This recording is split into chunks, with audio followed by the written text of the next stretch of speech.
La Revolución Mexicana, de 1910 a 1920. Comencemos. Recordemos, lo último que vimos en la clase anterior fue la dictadura de Porfirio Díaz. ¿Qué vimos? Que de 1876 y hasta 1911, Porfirio Díaz Mori se mantuvo como presidente de México. Su mandato antidemocrático, autoritario y centralista llevó a la sociedad a la formación de partidos de oposición, como por ejemplo el Partido Liberal Mexicano. Asimismo, recordemos que tras la entrevista entre Díaz y Krillman va a surgir el partido antirreeleccionista, liderado por Francisco Madero. Ahora, ¿qué pasó después? Ok, vamos a comenzar con los principales antecedentes para poder entender este tema.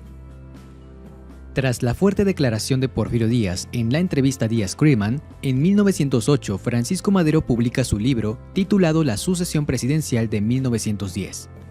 Francisco Madero, al igual que muchos otros, mostró un profundo interés por participar en el proceso electoral de 1910. A través de este libro planteó tres cosas. Número 1, la necesidad de cambiar al presidente en turno en las elecciones de 1910. Número 2, la necesidad de construir una verdadera democracia. Y número 3, obviamente, su intención de ser el próximo candidato a la presidencia. Sin embargo, ¿cuál va a ser la sorpresa de Madero? Que en 1910, cuando por fin llegan las elecciones, Porfirio Díaz no respeta lo dicho en la entrevista con James Krillman y vuelve a reelegirse. Ante estos hechos, Francisco Madero se pronunció abiertamente en contra de Porfirio Díaz y manifestó estar dispuesto incluso a llegar a la violencia armada si no se respetaba el proceso electoral tal y como él lo declaró en su entrevista.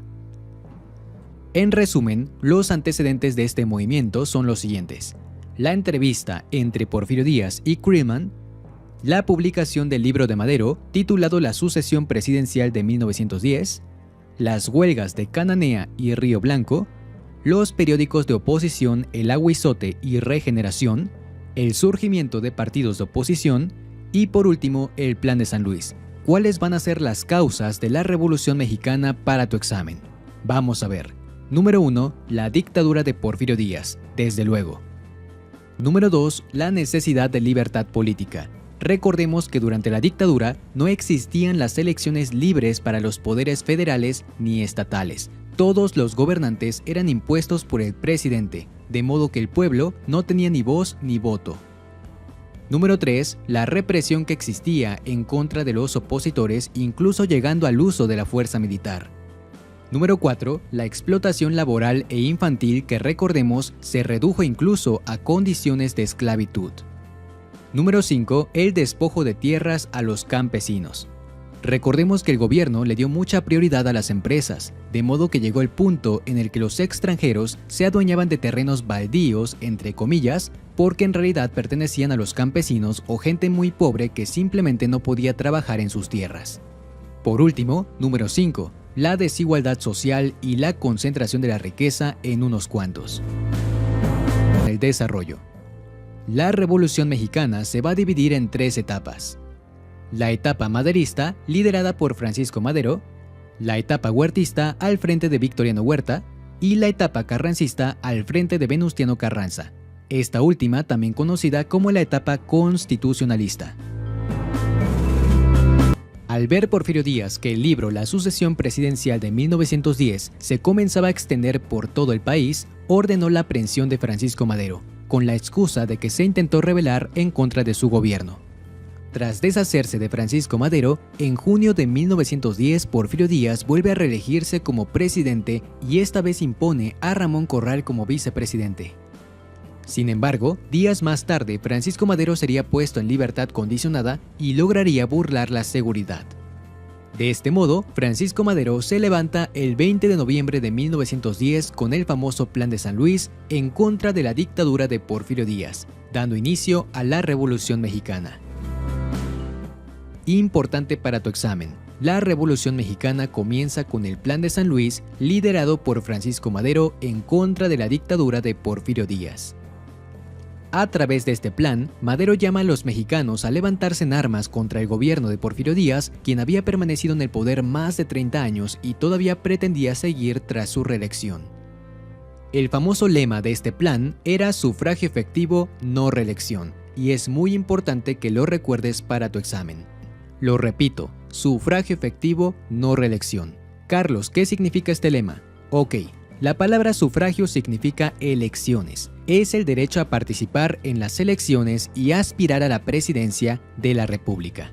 Entonces, es como decir, queremos democracia, queremos elecciones verdaderas, queremos elecciones efectivas, no más reelección. A eso se refería este lema. Este movimiento, comenzado por Madero, será respaldado por Francisco Villa, un caudillo líder del norte del país, y Emiliano Zapata, un representante de los campesinos al sur de México. Así, en 1911, en Ciudad Juárez, se da el primer enfrentamiento armado entre las fuerzas maderistas y las tropas del Ejército Federal enviadas por Porfirio Díaz. La conclusión de este enfrentamiento fue la rendición del Ejército Federal y la victoria de los maderistas. A este hecho se le conoció como la toma de Ciudad Juárez. No lo olvides. Tras esta derrota, Porfirio Díaz termina firmando el Tratado de Ciudad Juárez con Francisco Madero, donde pacta su renuncia. Lo repito una vez más, Porfirio Díaz firma el Tratado de Ciudad Juárez, donde pacta su renuncia con Francisco Madero. Tras la renuncia de Porfirio Díaz, se convocan elecciones y Francisco Madero resulta electo. De este modo se convierte en el próximo presidente de México.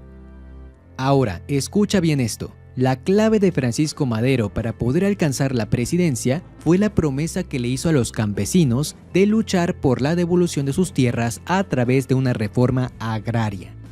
Entonces, ¿qué hizo Madero durante su periodo presidencial? Número 1. Restauró el orden constitucional. ¿Qué significa esto? Que restauró la Carta Magna de nuestro país. Recordemos que Porfirio Díaz había reformado la Constitución, o sea que la había cambiado para poder llevar a cabo su dictadura. Número 2. Prohibió la reelección. Y número 3. Estableció el sufragio popular, o sea, el derecho de los mexicanos de elegir a sus próximos gobernantes. Todo esto está bien, pero te pregunto, ¿qué crees que fue lo único que Madero no hizo? Efectivamente, no le cumplió a los campesinos su promesa. Nunca llevó a cabo la famosa reforma agraria para devolverle las tierras a los campesinos.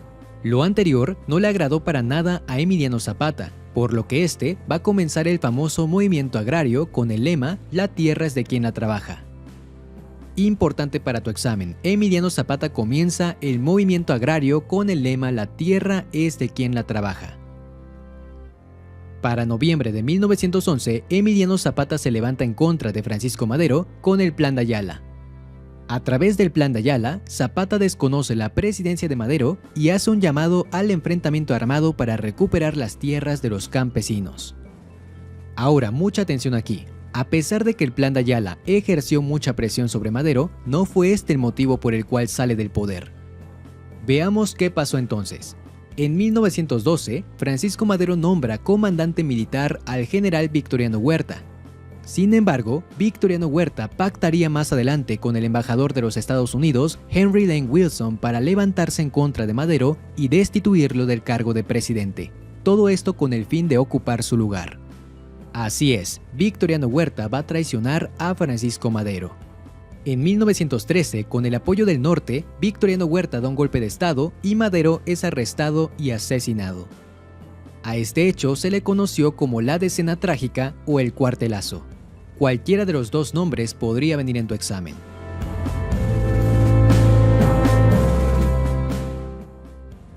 Tras la Decena Trágica y la muerte de Madero, el Congreso define a Pedro Lascurain como presidente. Ojo con esto, Pedro Lascurain fue el presidente que permaneció solamente 45 minutos en el poder. Una vez que Huerta se convierte en presidente, va a comenzar una dictadura que solamente va a durar un año, de 1913 a 1914. Veamos las principales características de esta dictadura. Número 1. A causa de la evidente traición que Huerta orquestó contra Madero, el pueblo lo llamó el usurpador durante todo el año de su mandato. Número 2. Ejerció una persecución política a opositores. Aquí destaca el senador Belisario Domínguez, quien fue asesinado por la policía huertista por defender la libertad durante la dictadura. Más adelante, el Congreso va a comenzar una investigación por la muerte del senador Belisario Domínguez.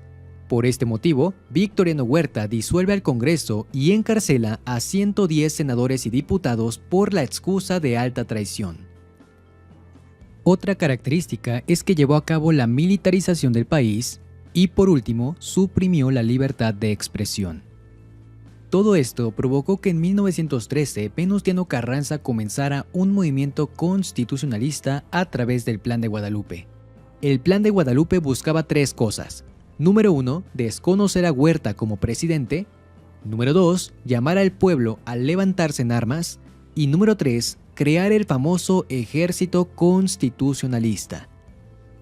Ahora, para no hacerlo tan largo, el Ejército Constitucionalista va a derrotar al Ejército Federal y de este modo, Victoriano Huerta va a renunciar a la presidencia el 15 de julio de 1914.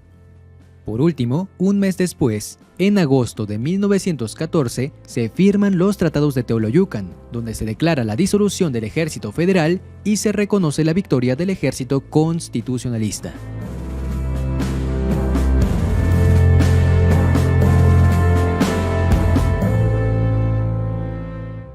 En octubre de 1914 se van a reunir en Aguascalientes los representantes del constitucionalismo de Carranza, villismo de Francisco Villa y zapatismo de Emiliano Zapata. A esta asamblea, que fue la más importante de la Revolución Mexicana, se le conoció como la Convención de Aguascalientes.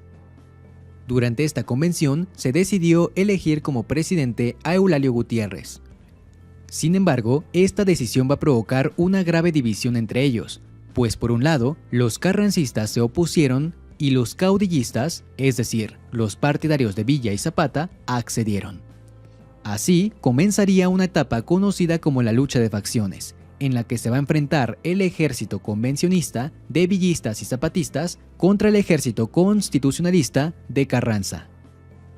Todas estas diferencias políticas llegan al campo de batalla en 1915 en Celaya, Guanajuato.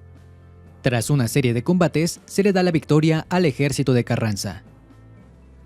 Entonces, tras vencer al ejército convencionista en la lucha de facciones, el ejército constitucionalista obtiene el protagonismo y es reconocido como la fuerza armada más importante del país.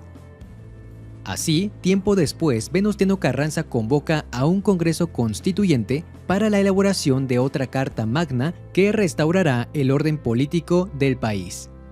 De este modo, tras arduas sesiones y consensos, es finalmente promulgada la Constitución de 1917. Por este motivo, al inicio del video te comentaba que la etapa carrancista también es conocida como la etapa constitucionalista. Primero porque Carranza creó al ejército constitucionalista que derrotó al ejército convencionista. Y segundo, porque Carranza convocó al Congreso Constituyente en el que se crea la Constitución de 1917. Esta Carta Magna no fue más que una modificación a la Constitución de 1857. Agregó 3 nuevos artículos, que son muy importantes para tu examen, así que presta mucha atención. Número 1, el artículo 3, que garantiza la educación pública, laica y gratuita. Número 2, el artículo 27, que establece que las tierras y recursos naturales dentro del territorio nacional son patrimonio de la nación. Y número 3, el artículo 123, que establece los derechos laborales. Toda persona tiene derecho al trabajo digno y socialmente útil. Estos son los 3 artículos que se agregan en esta nueva Carta Magna y que debes recordar para tu examen. Tras su promulgación, el 1 de mayo de 1917, Carranza asume la presidencia. Ahora recordemos lo que vimos en Historia Universal. En el contexto mundial, durante el mandato de Carranza, se desarrollaba la Primera Guerra Mundial. Recuerden que Venustiano Carranza se ganó el reconocimiento de Estados Unidos cuando rechazó la alianza con Alemania que se le ofreció a través del famoso telegrama Zimmermann. Lo repito una vez más. Durante el mandato de Carranza, Alemania le ofrece una alianza en contra de Estados Unidos a través del telegrama Zimmermann. Esta alianza sería rechazada por Carranza y por ello se ganaría el reconocimiento de Estados Unidos. A partir de aquí comenzará en nuestro país una etapa conocida como la Reconstrucción Nacional, que ya veremos en la siguiente clase.